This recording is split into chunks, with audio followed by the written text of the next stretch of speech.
That is Sam Kahn, theathletic.com. And Sam and I, at times, not just the last couple of weeks, we'll start sending a text back. I'll check in. Hey, you're good for tomorrow. And then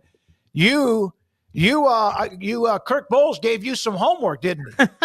On the story about the whatever that UT is allegedly or is spending on their football roster this year. Yeah, it was a little bit of a scramble just because, you hear numbers thrown around with roster budgets or player transfer salaries, but I hadn't heard a number quite that big until Kirk had put it. I anticipated Texas would be probably in the $25 to $30 million range. 35 to 40 was probably higher than even I anticipated, but calling around and, Texas obviously hasn't really commented on it, but talking to a lot of general managers, people in the NIL collective space, people across college football who know roster budgets, most of the people I talked about a dozen yesterday, and nobody really seemed very surprised by the number. I think maybe only one GM I talked to thought it was a little bit high, but everybody else thought the top 5 budgets in the country are probably going to be close to that range. And when you think about what Ohio State was last year at $20 million of just pure NIL funding, then you add rev share on top of that, which for most programs you're probably looking at out of the 20 plus million to share, probably 15 of that is going to football in most cases. So if you just do the math there, if you had a $20 million roster last year and you're adding 15 in rev share, I suppose you get over 30 pretty quickly. Sam, this is the part I've been curious about. Why do you think schools are so touchy when it comes to seeing these numbers put out there? Like, they almost get defensive when you say, like, hey, this school's paying a ton of money to this guy to bring him in the portal. Like, we're not spending that much money. It's like, but it's all okay. Do you think that's just we were so conditioned for so long that it's like a bad word in people's minds still? Or do you think it's maybe the winning doesn't look as good because you're technically buying it? Why do you think that is? I think a lot of it's what you said. I think we've been so conditioned to think negatively about paying players, unless you were SMU in the 1980s, in which case it was just, hey, that was how it went. Southwest Conference, baby. Yep. Because, and I think, I joke about it, but I do think that has a lot to do with it, because think about what that program went through and what happened to them as a result of paying players. They got the hammer thrown down on them, were out of the sport for 2 years, and it took 25 years just to get back to a bowl game. So that there is very deep negative connotations with paying players because we've been conditioned by the NCAA or whoever has been in charge to think of it as a negative. And now that's allowed by the NCAA and it's allowed by state legislatures and rules, I think it's still taking us time to get our arms around it. And there's this idea that, well, if you win and spend all this money on this team, well, you're just buying the team. I don't think it's necessarily, I don't think it's one or the other. Just because you spend a lot of money on your roster doesn't mean you're automatically going to win. I think Texas A&M proved that. It doesn't just cost money. You still have to have a culture. You still have to have good coaches. You still have to execute. You still have to do all the other things. And I also do think that a lot of people hold these numbers close to the vest. I talked to one AD earlier this week at a Power 4 program, and I asked him, hey, what are you guys allocating to football out of your rev share? And he's like, yeah, I'm not going to tell you because that's a competitive advantage. I think it's stupid, honestly, and I've talked to a lot of people who agree that if we all just knew everybody's numbers, that we'd be all better off, because you would be able to set markets. You would be able to understand what players are getting paid, just like we do in the NFL. When the NFL free agent is signed, we know within 10 minutes or an hour what the contract is. And then you know what the highest paid quarterback is, and you know what the lowest paid quarterback is. In college sports, we're guessing. And I think there are a lot of people who still subscribe to the theory of, hey, if you don't know what I'm doing, that's an advantage for me. And I think in some ways it can be a disadvantage because you don't know what everyone else is doing either. And so you're playing a guessing game, and that's where the agents have leveraged it to expand the player salaries and help these payrolls balloon. So of that guess of 35 to 40, 20.5 is the settlement, correct? Well, 20.5, that's for the entire athletic department. Okay, that's right. Let's say football. 75, 80% might be football, whatever. 15, 16 million for football, probably. Okay. So Is that legitimately the number you think it is? Anyone like shoot that down or didn't want to admit it? Or and again, as Craig said, who cares if you have it? Spend it as long as it's still right now within the guardrails, if there are guardrails.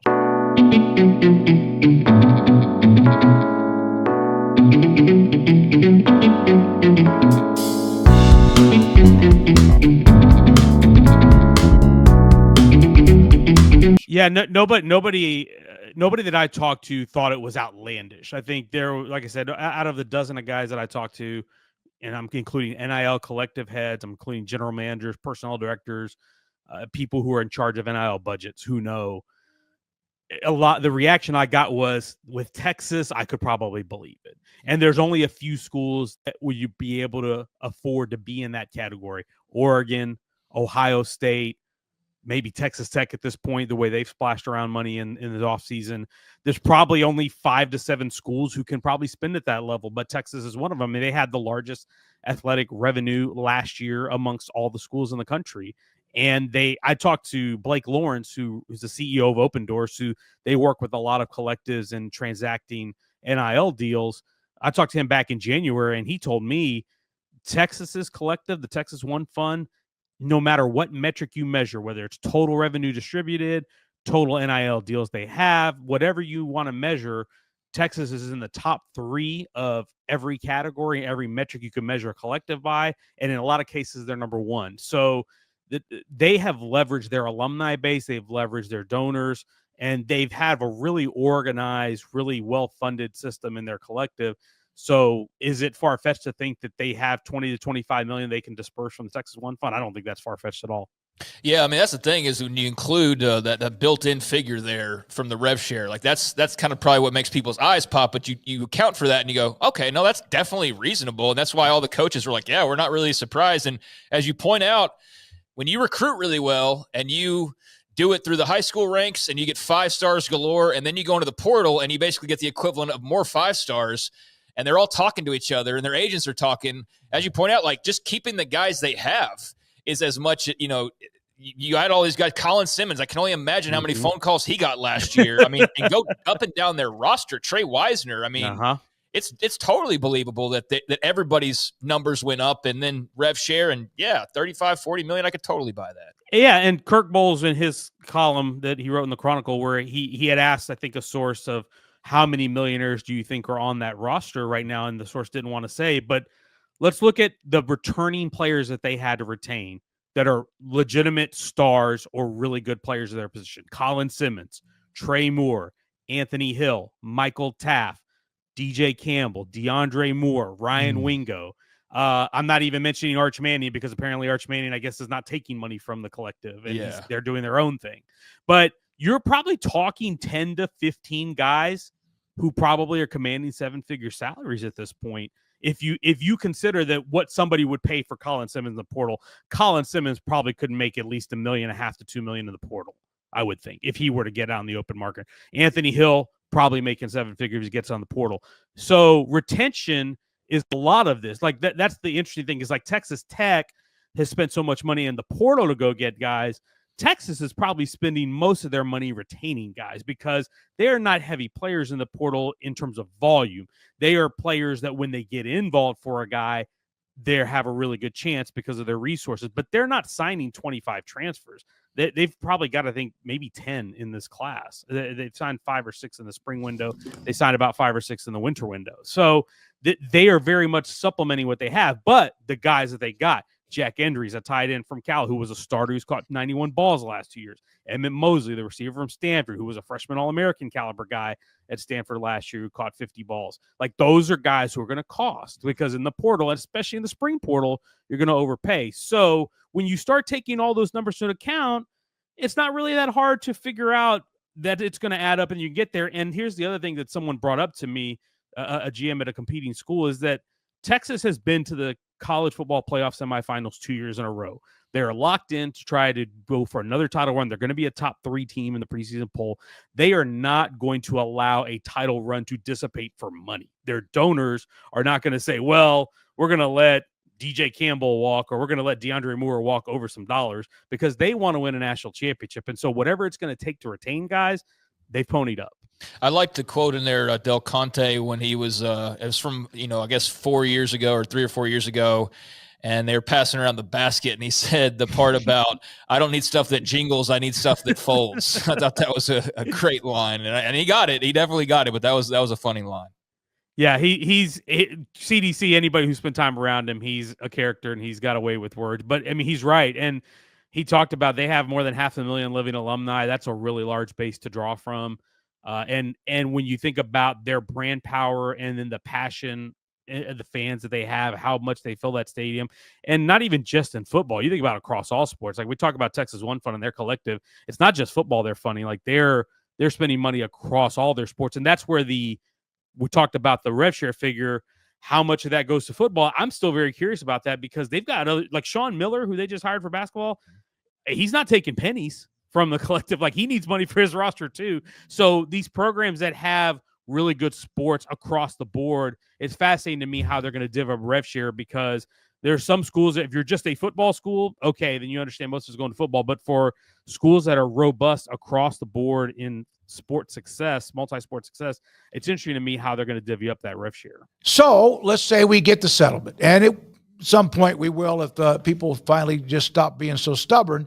How much over the 20.5 or the 17, 15, 16 million that football teams are going to get for their players, how much more and higher does it go based on the NIL with Deloitte and looking at what is realistic or not? Is it going to be still another 5, 10, 15 million? Yeah, I think it depends. It's going to be very similar to, I think, what it is now in terms of the tiers of schools. So you're going to have your Texas, your Oregon, your Ohio State, your really big players are going to be in one tier. I guess if 35 to 40 is what we're talking, they're going to be in that tier. Then you're going to have another tier that's probably in the high 20s, low 30s, 25 to 30 million probably. Then you're going to have probably most of your Power 5 that are going to be at or near the cap of 20.5 million. So that you're talking 15 to 17 million for a football roster plus a few million more in rev share. So I think your power, and then maybe some lower end Power 4s are just going to only rev share and maybe not have the collective part. The fascinating part about this, and this is something I didn't get into in this piece because I think it's a little bit too much to dive deep into in this particular instance, but what is going to happen with collectives? I haven't gotten a clear answer on that because I've talked to some people at some schools who say, I hope we shutter our collective because we're going to do all the rev share and all the true NIL deals we're not going to need a collective for, because the collective's there to help pool the money to pay the players for essentially pay to play, not necessarily NIL. And then I hear some people at some schools say, well, we're going to keep our collective because we need to be able to circumvent the cap because we're going to spend more than what is allowed, and we need a way to do that, so we're going to keep our collective. And I talked to another GM yesterday who said, here's the way I look at it. If everybody else shutters their collective, then we'll shutter ours. If everybody else is going to bring theirs out, then we're going to have ours. We're not going to be at a competitive disadvantage. And there's still a lot of uncertainty about the enforcement. Like Deloitte, we know is going to evaluate these deals for whether they're true market value. And from what I've been told, they're not going to enforce anything. They're going to just simply make the determination. Is this deal good, or are we going to flag this? And if they flag it, then they're going to send it to enforcement. Then it's going to be enforcement up to them to make a decision and enforce the rules, so to speak. And I think there's still so much ambiguity about how that's going to work and what form it's going to take and we're 2 months away from July 1st from this thing having to start.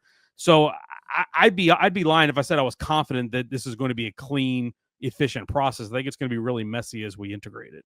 So we know spring football has been a bit different than in years past, but we were talking at the start of the show based on a conversation that he had elsewhere about just the unpredictability of the Big 12 in comparison to maybe some other leagues where there's not just these teams you can just knowingly place in the top 2, 3, or 4. Just based on what all you've gathered this spring, this off season, do you have any strong feelings about the league moving into next year and those at the top, those that sink or swim? Yeah, I think it's just like we've probably looked in past years, right? I don't think you can necessarily peg one team as the dominant team. I think you look at them in tiers and you look at them in groups. So you look at a team like BYU or Iowa State or Texas Tech, obviously with the class that they put together. I think Baylor with what they've got coming back. Those are all teams that are probably at the top. Arizona State, even though Cam Scatteraboo is gone, how much they bring back, including their starting quarterback, I think you have to consider them in that group. So Kansas State's a team that you can't forget about. So when I look at the top tier of teams that I would consider title contenders, you're probably looking 5 or 6 deep. And then after that, you have another tier, and then you'll have a bottom tier. So I think that's kind of the way I look at it. I don't necessarily say that there's a dominant team. I mean, I think it's very easy and convenient to say Texas Tech is going to be the team that everyone has pegged. I'd be really curious to see in July after media days, are they the team that's number 1 in the preseason poll? Because again, this is a program that's never been to a Big 12 title game, but we're going to place those expectations on them because of what they've done with the roster. And I think it's fair to put those expectations because of what they've acquired talent-wise, but it's going to be a fascinating experiment. But are they, because they imported all that talent, are they going to automatically jump Iowa State, BYU, and Baylor and Arizona State, who are all teams that, were as good or better than them last year? I don't think it's necessarily that easy. So I think that's the way I look at it, is I don't see a dominant team. I see a group of teams that I think, and maybe you can even throw TCU in that mix, but I look at a group of teams like probably 5, 6 deep that are going to be in that title mix. You just made the Texas Tech football fan base, which knows the history. You just made them feel really good by saying there's no reason why you don't pick them. And then you took their soul by reminding them, right, that they had never won or played for a Big 12 title. When was the last time they won 9 games? When Mike Leach was the coach. Yeah. That's a long time ago. That's why this team is so fascinating to me, because we are going to place expectations on this team that it's never really had and ask them to accomplish at a level they haven't accomplished, certainly not in this century. And that, to me, makes them one of the most fascinating stories and teams to watch in 2025. To me, they're very much a case study for modern college football this year. Yeah, I agree. And I can see the expectations.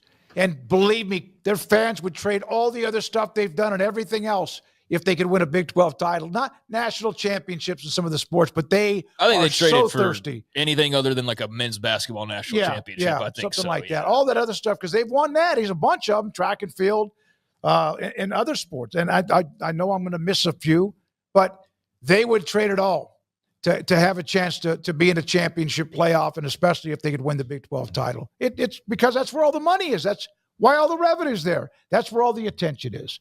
Thank you, Sam. Appreciate it very much. Have you sent Kirk Bowles a thank you card for? He texted me this morning with a compliment on my story, and I told him, "Hey, good scoop. You had me scrambling all day yesterday." So yeah. He had you scrambling. He had everybody scrambling. Yeah. Thank you, buddy. Appreciate your time. That's Sam Kahn with theathletic.com.